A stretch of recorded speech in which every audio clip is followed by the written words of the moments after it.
स्वागत आपका real news of India में। हमारे कार्यक्रम द RNA शो में आज हमारे साथ है ABCDE फाउंडेशन के मैनेजिंग ट्रस्टी रोहित आर्या जी, और हम सीधे संवाद करेंगे, वार्तालाप करेंगे कि किस तरह से उनका फाउंडेशन का NGO काम करता है और उनका मेन संकल्प क्या है और किस मिशन और विजन के साथ वे इस जमीन पर उतरे हैं। सर, स्वागत है आपका रियल न्यूज़ ऑफ इंडिया में। नमस्ते। रोहित आर्या जी, हमने देखा ABCDE फाउंडेशन के आप मैनेजिंग ट्रस्टी हो, आपका मेन मिशन और विजन क्या है? ABCDE फाउंडेशन का फुल फॉर्म है beautiful clean and developed country with education. So उसका हमने शॉर्ट फॉर्म किया है ABCDE। सो बेसिक उद्देश्य है कि क्लीनलीनेस इन द कंट्री, और हमारा प्रोजेक्ट है let's change. It's all about change. बहुत सारी चीजें होती है जो बदलनी चाहिए हमको। क्लीनलीनेस ये बेसिक है, let's say that is why we are starting with ABCDE। So सबसे पहले हम स्वच्छता पे काम करेंगे और उसके बाद हम एक एक ऐसे मुद्दे लेंगे कि जिसमें चेंज आना जरूरी है। तो आमतौर पे रोजमर्रा की जिंदगी में हर आदमी को कुछ ना कुछ परेशानी होती है, और उसके सॉल्यूशंस, वो बदलने के सॉल्यूशंस भी बहुत बेसिक और बहुत सिंपल होते हैं। तो हमारा उद्देश्य यही है कि बेसिक और सिंपल सॉल्यूशन से चेंज लेके आए। ABCDE का तभी स्थापित हुआ था, आपने क्या करा तभी, क्या आपके माइंड में आया था ऐसा कि हमारे पॉलिटिकल पार्टी जो है जो देश के लिए काम करते हैं, आपको NGO स्थापित करना, क्यों सोचा था इस विषय पे? NGO स्थापित करना ये डायरेक्टली सोचा ऐसे नहीं, वो हो गया होते होते। बेसिकली हम सिर्फ इंडिविजुअली इंडिपेंडेंटली काम कर रहे थे, and then we formed a group, और उस ग्रुप के जरिए एक बदलाव लाना इजियर पड़ा, इसके लिए वो NGO में कन्वर्ट हो गया। ऐसा कोई इसमें पॉलिटिकल एजेंडा वगैरह बिल्कुल भी नहीं है।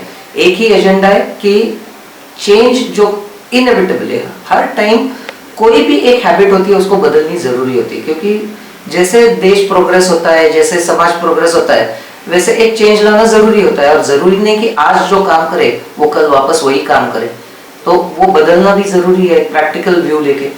इसके लिए वो स्थापित हो गया। सर, ABCDE फाउंडेशन का ओरिजिन क्या है, हिस्ट्री क्या है, कब स्थापित हुआ था? 2009 में ABCDE फाउंडेशन का पहला इंट्रोडक्शन हुआ। एज सच टिल देन हम इंडिपेंडेंटली काम कर रहे थे, जैसे मैंने आपको बताया, और 2009 में ऐसा सोचा कि कलेक्टिवली काम करके उसको एक ऐसा नाम दिया जाए कि जो शुरू से शुरू हो जाए।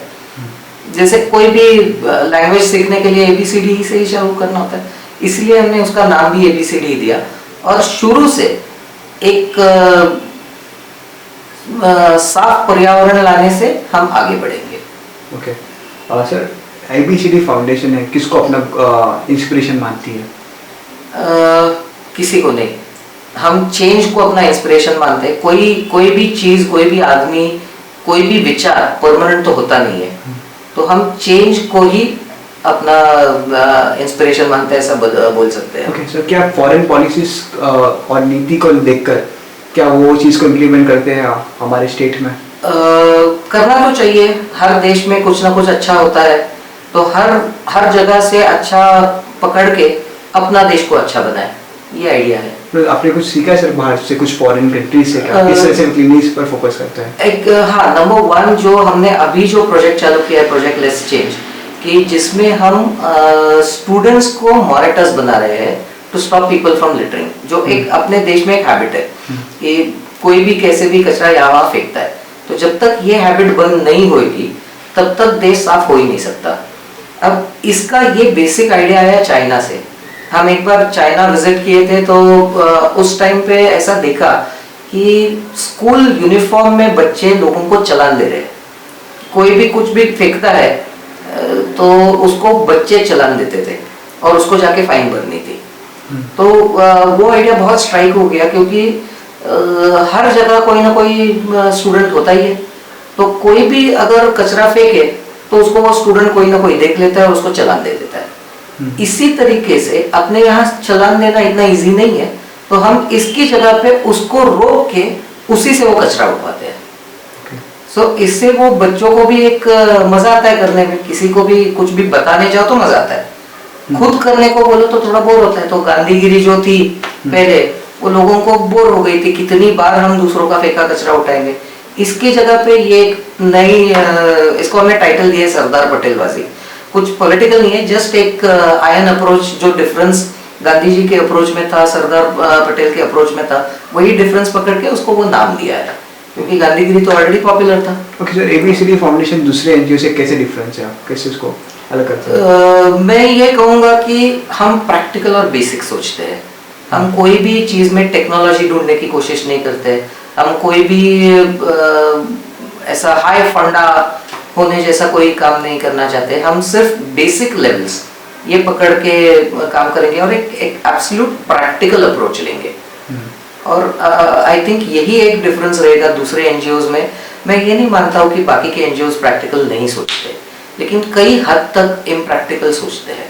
हम बिल्कुल भी इम्प्रैक्टिकल नहीं सोचेंगे। ओके सर, हम देखते हैं अभी हर गली गली में एनजीओस है, ह्यूमन राइट्स के नाम से खुलते हैं, वुमेन्स एम्पावर के नाम से खुलते हैं, और वे अपना बाजार चालू कर दिया पैसे इकट्ठा करने का। सर, अगर पूछा जाए आपसे कि आपकी जो फाउंडेशन एबीसीडी फाउंडेशन, इसको डोनेशन कैसे आते हैं और उसका किस तरह से उपयोग होता है? नंबर वन, हम डोनेशंस डायरेक्ट लेते ही नहीं है। ओके। हम डायरेक्टली जो यूटिलाइज करने वाला है उसको ही फॉरवर्ड कर लेते हैं।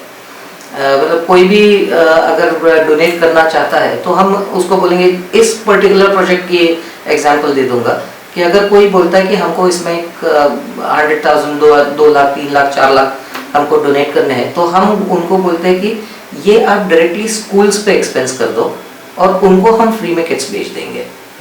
तो इस तरीके से होता क्या है कि हम पैसा अक्यूमुलेट नहीं करते हैं, डोनेशंस लेते नहीं हैं, हम डायरेक्ट यूटिलाइजेशंस करते हैं। तो 100 रुपीज है तो 100 रुपीज यूटिलाइज हो गए। इसी तरीके से तो हमारा बैंक अकाउंट हमेशा खाली ही रहता है। ओके। तो आई थिंक जो आपने अभी पूछा कि डिफरेंस क्या है दूसरे एनजीओ और ये एनजीओ में, तो ये एक मेजर डिफरेंस हो सकता है कि हम डायरेक्ट डोनेशंस नहीं लेते, हम डायरेक्ट यूटिलाइजेशन लेते हैं। ओके सर, आपका मेन मिशन क्या है? किस तरह से अगर आप एबीसीडी फाउंडेशन को आगे देखना चाहोगे और लोगों के बीच में पहुंचना चाहोगे? लोगों के बीच हम पहुंच तो रहे हैं अभी भी, और बेहतर तरीके से हम पहुंच के एक बेहतर डिफरेंस ला सके, यही मैं देख रहा हूँ। और सिर्फ एक चीज ही नहीं, सिर्फ स्वच्छता ही नहीं, इसमें इसका बेस ही है कि ये बिल्ड होएगा। अभी हम लोगों को सिखा रहे हैं कि ऑब्जेक्ट करो। कोई भी आपको अगर चीज पब्लिकली कोई कर रहा है और वो पसंद नहीं है तो उसके ऊपर कुछ रिएक्शन दो, ये हम अभी बता रहे हैं। ये आदत बन जाएगी। आज कोई कचरा फेंक रहा है, उसके ऊपर ऑब्जेक्शन आएगा। कल को कोई किसी लेडी को छेड़ रहा है, उसके ऊपर वो ऑब्जेक्शन लेगा, क्योंकि उसको आदत पड़ गई ऑब्जेक्शन लेने की, गलत चीज पे ऑब्जेक्शन लेने की। और जब ऐसा हो कि हिंदुस्तान में सभी लोग गलत चीजों पर ऑब्जेक्शन लेना चालू हो जाए, तो ये गलत चीजें होना ही बंद हो जाएगी। हम एबीसीडी फाउंडेशन को यहाँ तक लेके जाना चाहते हैं कि किसी भी गलत चीज को कोई भी टॉलरेट नहीं करेगा। सर, क्या एक करप्शन को भी लेके भी होगा इसमें? तो एब्सोल्युटली होगा, करप्शन को लेके होगा, मैल प्रैक्टिसेस को लेके होगा, रॉन्ग सेलिंग को लेके होगा, हर चीज। जैसे कई जगह पे अगर आप एक्सप्रेस पे गए तो आप देखोगे कि एमआरपी लिखा रहता है, फिर भी उसके ऊपर 5 रुपए लेते हैं वो लोग। उसके ऊपर भी हम ऑब्जेक्शन उठाएंगे एक ना एक दिन, और उसको भी बदल देंगे। सर, एबीसीडी फाउंडेशन महाराष्ट्र में किस तरह से विस्तार हो रहा है आपकी फाउंडेशन? थ्रू स्कूल्स ही हो रहा है। Okay. हम थ्रू स्कूल्स ही स्प्रेड करना चाहते हैं।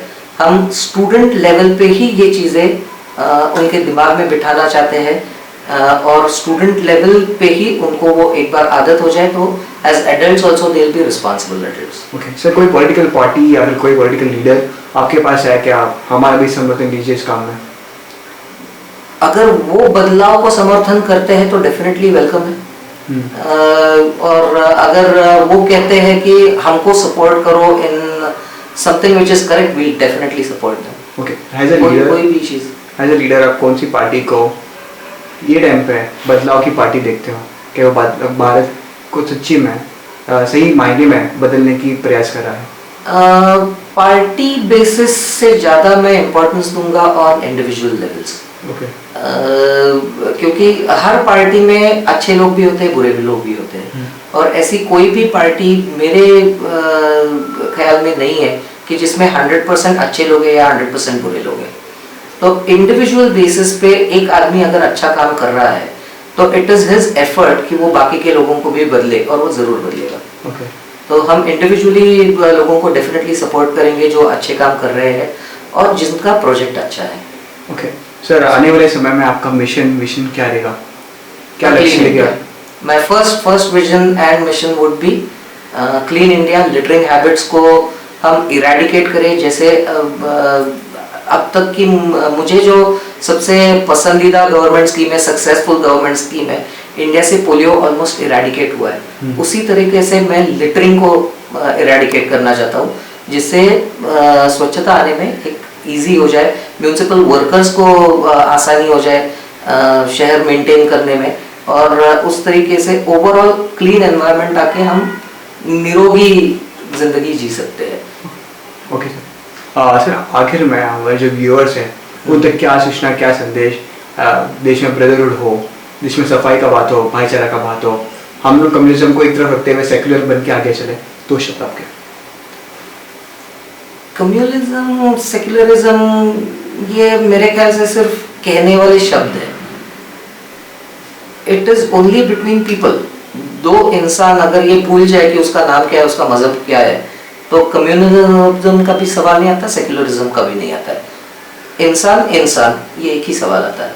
okay. तो मैं तो ये कहूँगा कि ये शब्द ही भूल जाओ और दो इंसानों की तरह रहो, आपस में मिलजुल के, तो अपने आप भाईचारा भी बढ़ेगा और कोई प्रॉब्लम ही नहीं आएगा। सर, अगर किसी को भी आपके संगठन का जुड़ना है तो किस तरह से वे ABCD फाउंडेशन में जुड़ सकते हैं? सभी लोग एब्सोल्युटली वेलकम। इसमें कोई आपको रिस्ट्रिक्शंस नहीं है, कोई भी आके जुड़ सकता है जिसका ध्येय और उद्देश्य कॉमन हो कि गलत चीज़ें बदलनी हो, वो आके जुड़े। हम इनफैक्ट लोगों से अपील ही कर रहे हैं कि हमसे आके जुड़िए for a change and for the development of the country. Okay, धन्यवाद रोहित आर्य जी, आपने हमें आपका समय दिया और इस इंटरव्यू में thank you very much. Thank you for the